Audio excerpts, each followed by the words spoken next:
જીવન જીવવા માટેનો એક નવો નજરિયો અથવા તો એ વાસ્તવિકતા તમે લોકો સુધી પહોંચાડી, શું કહેશો? आवश्यकता किसी की अधूरी नहीं रहती और इच्छाएं सबकी पूरी नहीं हो सकती। બહુ સરળ છે જીવન, આપણે કોમ્પ્લિકેટેડ કરી નાખીએ છીએ। જીવનને માટે જીવવાનું છે, જીવનને શણગારીએ। જીવનમાં જીવન કરતાં કશુંય વધારે મહત્વનું બીજું કાંઈ નથી। હતાશાના સમયમાં એવું કયું સૂત્ર છે કે જે તરત મોટિવેટ કરે છે? શાંતિ છે જીવનમાં તો જ માણસ સુખી છે। અશાંતસ્ય કુતઃ સુખમ। ભારત એ વસુધૈવ કુટુંબકમની ફિલોસોફીમાં માનનારો દેશ છે અને અત્યારે સૌથી વધારે ભારતમાં પરિવારો તૂટવાની ઘટનાઓ સામે આવે છે। યાદ રાખીએ કે પરિવાર નથી તૂટી રહ્યો, માણસ તૂટી રહ્યો છે। તો ઈશ્વર પણ એને એકલું ન દીધું, એટલા માટે તો એણે સૃષ્ટિ કરી। આજની પરિસ્થિતિ એવી છે કે વૃદ્ધાશ્રમોની સંખ્યા એટલી વધી રહી છે, રોજે રોજ વૃદ્ધાશ્રમોના ઉદ્ઘાટન થતા જોવા મળી રહ્યા છે। સમાજ માટે કેટલું મોટું દૂષણ માનો છો? એ જ કારણ છે તૂટતા પરિવારો। આપણી સંસ્કૃતિમાં વૃદ્ધાશ્રમો નથી, આપણી સંસ્કૃતિમાં વાનપ્રસ્થાશ્રમ છે, પણ વાનપ્રસ્થાશ્રમ એટલે સ્વીકારેલી વ્યવસ્થા, આ વૃદ્ધાશ્રમ એટલે સ્વીકારવી પડેલી વ્યવસ્થા। મંદિરોમાં ભીડ વધી છે પણ અંતરથી અંતરનું અંતર ઘટી ગયું છે। આધ્યાત્મિક ઉન્નતિ વગર ખરું સોલ્યુશન માણસને મળવાનું નથી। તો આજના સમયમાં કૃષ્ણ વૈશ્વિક યુદ્ધની પરિસ્થિતિમાં અધ્યાત્મ, જે મહાભારતમાં આટલી મોટી વિભીષિકા થઈ, આટલું મોટું યુદ્ધ થયું, અને એ જ મહાભારત આ પણ સૂત્ર આપે છે।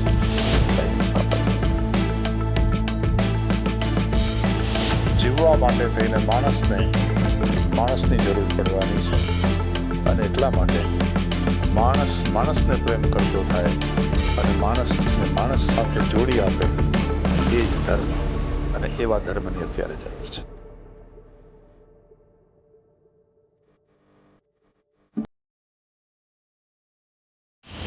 નમસ્કાર, ન્યૂઝ ગુજરાતના પરિવાર માટે અમે આજે એ ધરતી પર ઉપસ્થિત છીએ જે ધરતી ગાંધીની છે, જે ધરતી સુદામાની છે।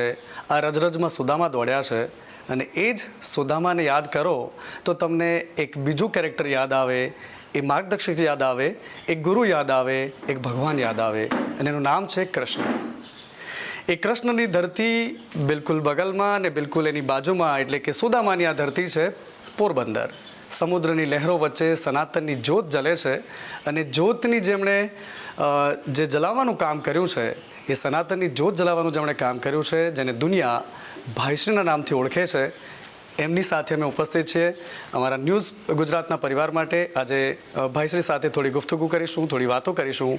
જ્યારે નાની નાની વાતોમાં લોકોને સ્ટ્રેસ આવી જાય, કોમ્પ્યુટરથી લઈને કોર્પોરેટના જગતના લોકો જ્યારે એમને શાંતિથી વાતો સાંભળે અને જ્યારે તેઓ બોલતા હોય તો એ તમામ લોકો જે તવંગર હોય કે પછી એક કિસાન હોય પોતાની ડાયરીમાં નોટ કરે।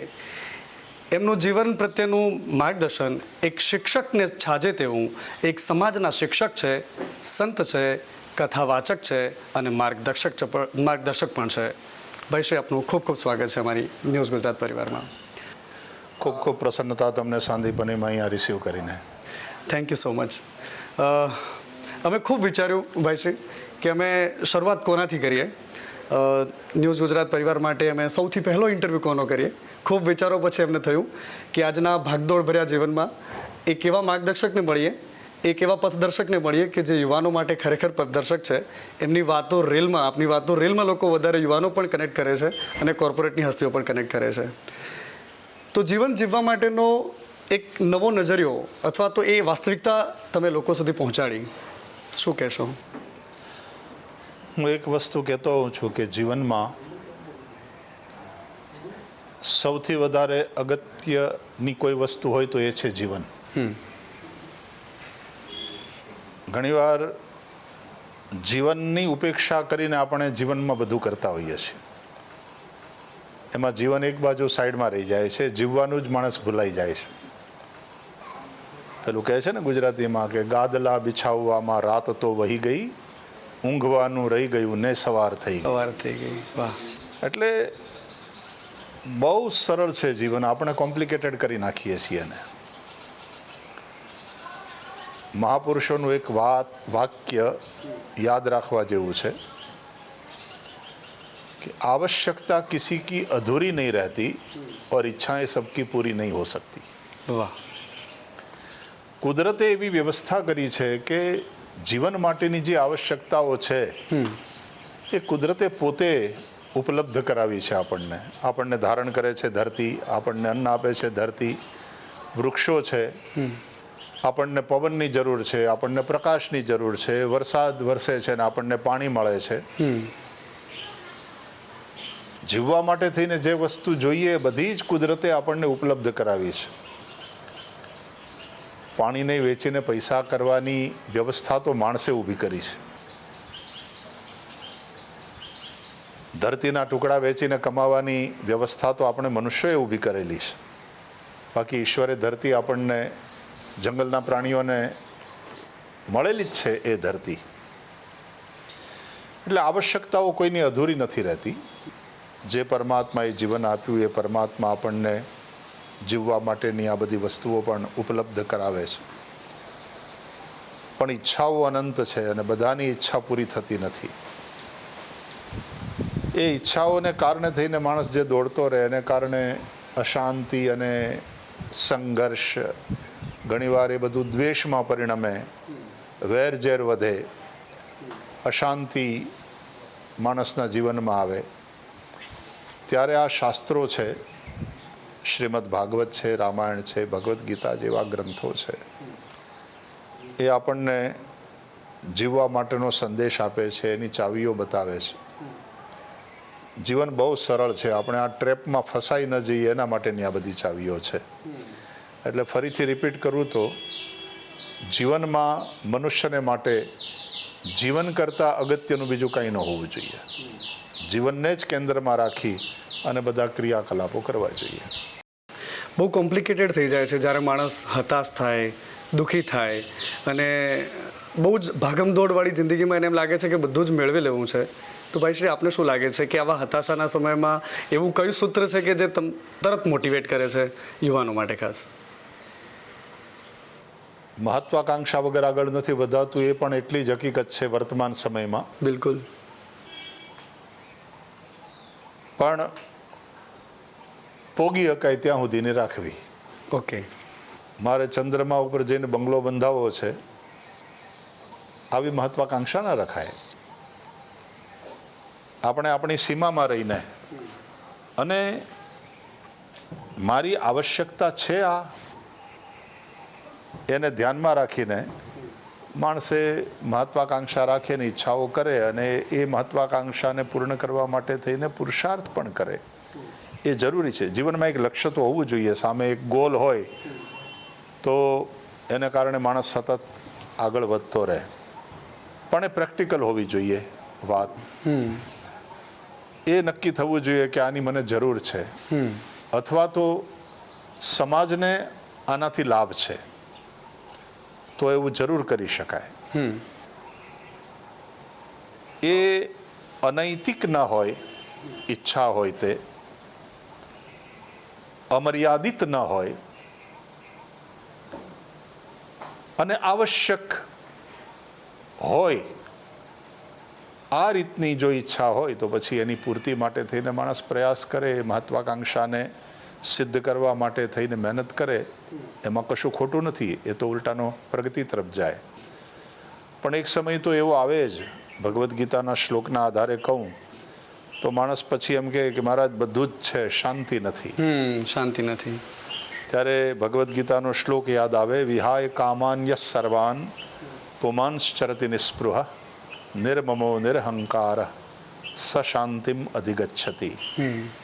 ત્યારે બધી જ ઈચ્છાઓનો ત્યાગ, વિહાય કામાન્ય સર્વાન, નિસ્પૃહતા, મમતા રાહિત્ય અને અહંકારથી મુક્ત રહીએ તો સશાંતિમ અધિગચ્છતિ, એને શાંતિ પ્રાપ્ત થાય. અને શાંતિ છે જીવનમાં તો જ માણસ સુખી છે. અશાંતસ્ય કુતઃ સુખમ.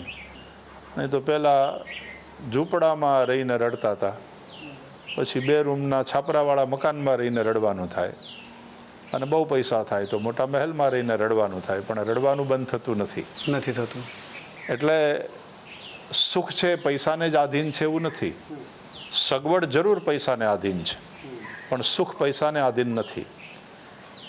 એટલે જો જીવનમાં શાંતિ ન હોય તો માણસ ઝૂંપડામાંય દુઃખી હતો અને મહેલમાંય દુઃખી છે. હવે મહેલ છે, પૈસા છે, એટલે બધી સગવડ છે, એટલે હવે થોડો કમ્ફર્ટેબલી દુઃખી થાય છે, પણ દુઃખી તો છે જ. સુખ માટેની ચાવીઓ એટલા માટે જ આપણા સાધુ સંતો અને આપણા શાસ્ત્રો બતાવે છે. એ અનુસાર જઈએ તો જીવન બહુ સારું છે, જીવવા જેવું છે. જીવન એ ભગવાન દ્વારા મળેલું મોટું વરદાન છે. પણ ગાદલા બિછાવવામાં અને પથારી પાથરવામાં રાત વહી જાય છે, ઊંઘવાનું રહી જાય છે અને સવાર થઈ જાય છે. બિલકુલ. અને આ સવાર થવાની સાથે સાથે લોકો અત્યારે બહુ જ ભાગમભાગવાળી જીવન જીવી રહ્યા છે ભાઈશ્રી. લોકોને તરત મેળવવું છે બધું, એમ જેમ આપણે કહ્યું એવી રીતે. પરંતુ એક વાત હંમેશાથી રહે છે કે પરિવારો ધીરે ધીરે તૂટી રહ્યા છે. પરિવારોમાં વિક્ષેપ ખૂબ આવી રહ્યા છે. નાના નાના પરિવારો થવાનું પસંદ થઈ રહ્યું છે. તો એની પાછળ શું કારણ આપ સમજી રહ્યા છો અને એમના માટે શું કહેશો? કારણ કે ભારત એ વસુધૈવ કુટુંબકમની ફિલોસોફીમાં માનનારો દેશ છે અને અત્યારે સૌથી વધારે ભારતમાં પરિવારો તૂટવાની ઘટનાઓ સામે આવે છે. સાવ સાચો અને મહત્વનો આ મુદ્દો છે. પરિવારો તૂટી રહ્યા છે અને યાદ રાખીએ કે પરિવાર નથી તૂટી રહ્યો, માણસ તૂટી રહ્યો છે. જો તમારે અખંડ રહેવું હોય ને અખંડની આરાધના કરવી હોય તો અખંડ અને એક સાથે રહેતા શીખો. સંયુક્ત પરિવારમાં ઉછરતા બાળકોની પરવરિશ જે રીતે થાય, એનામાં જે સંસ્કાર આવે એ ઘણીવાર ન્યુક્લિયર ફેમિલીમાં બાળકોને એ પ્રાપ્ત થતું નથી. આપણા બાળકો માટે એને દાદા દાદીના પ્રેમની જરૂર છે. હવે ધીમે ધીમે એક જ બાળક હોય ત્યારે ધીમે ધીમે પરિવારમાંથી ઘણા બધા સંબંધો ગાયબ થઈ જશે. માસા નહીં રહે, ફુવા નહીં રહે, મોટા બાપુ કે કાકા નહીં રહે. આપણને ખબર નથી કે આપણે આપણા થોડાક સ્વાર્થ માટે ને થોડાક લાભ માટે, આપણી ફ્રીડમ માટે ને મારી સ્પેસ માટે હું કેટલી બધી મોટી ચીજને ગુમાવી રહ્યો છું, એના તરફ આપણું ધ્યાન નથી. સંયુક્ત પરિવારમાં જીવવાને કારણે જરૂર અમુક બંધનો છે. મોટાઓની આમન્યામાં, એની મર્યાદામાં અને એની આજ્ઞામાં રહેવું પડે, પણ એ થોડીક ફ્રીડમ જાય છે. એની સામે ફાયદો બહુ મોટો થાય છે સંયુક્ત પરિવારમાં. તમારી પાસે એક સપોર્ટ સિસ્ટમ હોય છે જ્યારે તમે સંયુક્ત પરિવારમાં રહેતા હોય ત્યારે. છોકરું માંદું પડે કે કોઈ કારણસર એક છોકરાને ધંધામાં ખોટ ગઈ હોય, મૂંઝાતો હોય, તો એટલી બધી ઇમોશનલ સપોર્ટ સિસ્ટમ ઊભી થયેલી હોય છે કે માણસ ટકી જાય છે અને આ નાની નાની વાતમાં તૂટી જાય છે. એટલે સંયુક્ત પરિવારનું મહત્ત્વ આપણે સમજીએ, આપણા જ ફાયદામાં છે. નહીં તો આ સ્ટ્રેસ, સ્પર્ધાનો જમાનો છે. આ દુનિયા એટલી બધી ફાસ્ટ થઈ ગઈ છે અત્યારે, સ્પીડમાં બધું આગળ વધે છે. કોઈક સમયે આપણે જે 20-25 વર્ષનો ગાળો સમજતા હતા કે પછી ત્યારે યુગ બદલાઈ જાય, આમ જીવનમાં બહુ પરિવર્તન જોવું પડે. હવે ગાળો આવીને 5-10 વર્ષમાં અટકી ગયો છે. 10 વર્ષમાં તમને નવી દુનિયા જોવા મળે. આવી આ ખૂબ સ્પીડમાં પરિવર્તન પામતી દુનિયામાં માત્ર ટકી નથી રહેવાનું, મજબૂતીથી તમારે તમારું વજૂદ સિદ્ધ કરવાનું છે. તો એના માટે થઈને એક સપોર્ટ સિસ્ટમ જોઈએ. યાદ રાખો, ઈશ્વર પણ એને એકલું ન ગમ્યું એટલા માટે તો એણે સૃષ્ટિ કરી. આપણા શાસ્ત્રો કહે છે, એક વાક્ય સાંભળો, બહુ સરસ છે, આનંદ આવશે. કે સૃષ્ટિમાં જ્યારે કશું જ નહોતું, આ સૃષ્ટિ નહોતી, માત્ર બ્રહ્મ હતું. દ્રષ્ટા કે દ્રશ્ય કાંઈ નહોતું. પછી કહે છે, બ્રહ્મે પોતાની જાતને અસહ્ય માની. That supreme reality could not tolerate itself. આ વાક્ય પ્રયોગ જુઓ. એકલા આપણે આપણી જાતને ટોલરેટ ન કરી શકીએ. હા, સાધુ સંતોની જેની ભૂમિકા એકાંતમાં રહેવાની થઈ હોય એની વાત જુદી, નહીં તો માણસને સંગ જોઈએ છે. ઈશ્વરે પણ એના માટે થઈને સૃષ્ટિ કરી. એકના બે થયા અને બેના અનેક થયા. બહુશ્યામ પ્રજાયેય, ઈશ્વરે આવો સંકલ્પ કર્યો એ અનેક રૂપોમાં પ્રગટ થયા. ત્યારે જોડાયેલા રહીએ, હું મારું અને એમાંથી વિકસતા જઈએ તો આપણું, અમારું અને એમ કરતાં કરતાં ઈશ્વરનું. અધ્યાત્મની આવી યાત્રા જ્યારે કરીએ છીએ ત્યારે બધી જ રીતે સુખી રહીએ છીએ. જે કંઈ મળ્યું હોય એને પ્રસાદ માનીએ છીએ પ્રભુનો, અને પ્રસાદને વહેંચીએ છીએ, અને પ્રસન્નતા જીવનમાં હંમેશા રહે છે. ફરીથી કહું, જીવનને માટે જીવવાનું છે. જીવનને શણગારીએ. જીવનમાં જીવન કરતાં કશોય વધારે મહત્વનું બીજું કાંઈ જ નથી. ભાઈ શ્રી, ઘણા બધી જેમ આપણે વાત કરી પરિવારોની, આજની પરિસ્થિતિ એવી છે કે વૃદ્ધાશ્રમોની સંખ્યા એટલી વધી રહી છે, રોજે રોજ વૃદ્ધાશ્રમોના ઉદ્ઘાટન થતા જોવા મળી રહ્યા છે. સમાજ માટે કેટલું મોટું દૂષણ માનો છો આપ? ફરીથી એ જ કારણ છે, તૂટતા પરિવારો. અને ક્યાંક ને ક્યાંક આપણે કૃતજ્ઞ થતા જઈએ છીએ. જે મા બાપે જન્મ આપ્યો, જે મા બાપે પાળી પોષી મોટા કર્યા, ભણાવ્યા ગણાવ્યા, આપણને થોડા યોગ્ય બનાવ્યા, કદાચ એ ભણાવી પણ ન શક્યા હોય વધારે, તો પણ એ માતા પિતાનો ઉપકાર ઓછો નથી. આપણી સંસ્કૃતિમાં વૃદ્ધાશ્રમો નથી. આપણી સંસ્કૃતિમાં વાનપ્રસ્થાશ્રમ છે. રાઈટ. એટલે ત્રીજી બ્રહ્મચર્યાશ્રમ ગ્રહસ્થાશ્રમ પછીની ત્રીજી જે જીવનની યાત્રાનો પડાવ છે એ વાનપ્રસ્થાશ્રમનો છે, અને સંન્યાસ પૂર્વેનો પડાવ છે. પણ વાનપ્રસ્થાશ્રમ એટલે સ્વીકારેલી વ્યવસ્થા. આ વૃદ્ધાશ્રમ એટલે સ્વીકારવી પડેલી વ્યવસ્થા. જે લોકો વૃદ્ધાશ્રમો ચલાવે છે એને તો વંદન કે એ લોકો સેવાભાવથી બધા વડીલોને સાચવે છે. ફરીથી આ સ્પર્ધાના યુગમાં કોઈક સમયની જે લક્ઝરી હતી અત્યારની આપણી નેસેસિટી થઈ ગઈ છે. રાઈટ. અને આવશ્યકતાઓ, એની વ્યાખ્યા બદલાતી જાય છે, આવશ્યકતાઓમાં વૃદ્ધિ થતી જાય છે. એના માટે થઈને આટલા જ પૈસાની જરૂર પડે, ને પૈસાની જરૂર પડે ત્યારે એકલો પુરુષ કમાય એનાથી પૂરું પડતું નથી. રાઈટ. પરિણામે સ્ત્રી પણ કમાય છે.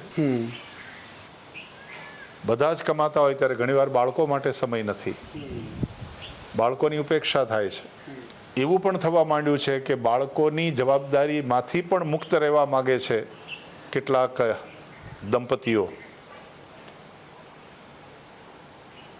વૃદ્ધો અને બાળકો ત્યારે સૌથી વધારે અગત્યના, એકબીજાની સાથે રહે તો આખું કુટુંબ સચવાઈ જાય છે. એટલે વૃદ્ધોને, વડીલોને આપણે વૃદ્ધાશ્રમમાં ધકેલી દઈ, જો સગવડ હોય તો એને ધકેલી દઈ અને આપણે માત્ર અપરાધ નથી કરતા, આપણે આપણું બહુ મોટું નુકસાન કરીએ છીએ. આ વસ્તુ જે દિવસે સમજાશે, અમેરિકામાં હવે ધીમેથી નવો ટ્રેન્ડ શરૂ થયો છે, અને એ ટ્રેન્ડ એ છે કે બાળકોને ગ્રાન્ડ પેરેન્ટ્સની જરૂર છે. અત્યારે હવે બંને જણા જોબ કરતા હોય તો સંભાળવા માટે થઈ અને વૃદ્ધોની, વડીલોની કેટલી અગત્યતા છે અને એનાથી બાળકને કેટલો ફાયદો થાય છે એ વસ્તુ હવે સમજાતી જાય છે. એટલે ફરીથી હું હંમેશા કયા કરું કથામાં, ઘણા બધા લોકો નાસ્તિક છે સમાજમાં, ઈશ્વરને નથી માનતા, ઈશ્વરનો સ્વીકાર નથી કરતા. છૂટ છે, માણસ સ્વતંત્ર છે, પણ એને કદાચ ઈશ્વર વગર ચાલશે તો ચાલશે એની માન્યતા અનુસાર, પણ માણસને માણસ વગર નહીં ચાલે. જીવવા માટે થઈને માણસની જરૂર પડવાની છે, અને એટલા માટે માણસને પ્રેમ કરતો થાય અને માણસને માણસ સાથે જોડી આપે એ જ ધર્મ, અને એવા ધર્મની અત્યારે જરૂર છે. વાહ. Other is not other but is my divine brother, એ ભાવના કદાચ લોકોમાં ડેવલપ થાય. ભાઈ શ્રી, નાના મારા બે સવાલ છે. એક સવાલ છે, લોકોની મંદિરોમાં ભીડ વધે છે, પરંતુ ભગવાન અંતરથી અંતરનું જે અંતર છે એ ઘટી રહ્યું છે. મંદિરોમાં ભીડ વધી છે, પણ અંતરથી અંતરનું અંતર ઘટી ગયું છે. મંદિરોમાં ભીડ વધી છે બતાવે છે કે માણસ ક્યાંક ને ક્યાંક યા તો દુઃખી છે, યા તો અશાંત છે, એને કંઈક સોલ્યુશન જોઈએ છે. માનતા માને, મંદિરોમાં જાય, કંઈક ચમત્કાર થાય, આવી એને અપેક્ષા હોય છે. પણ આધ્યાત્મિક ઉન્નતિ તરફ એની ગતિ નથી.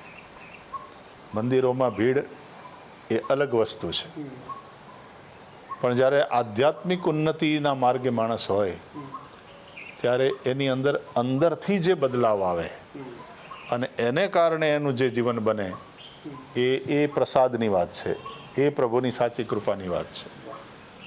બાકી તો કાં તો ભય કાં તો લોભ આપણને લઈ જાય છે ત્યાં.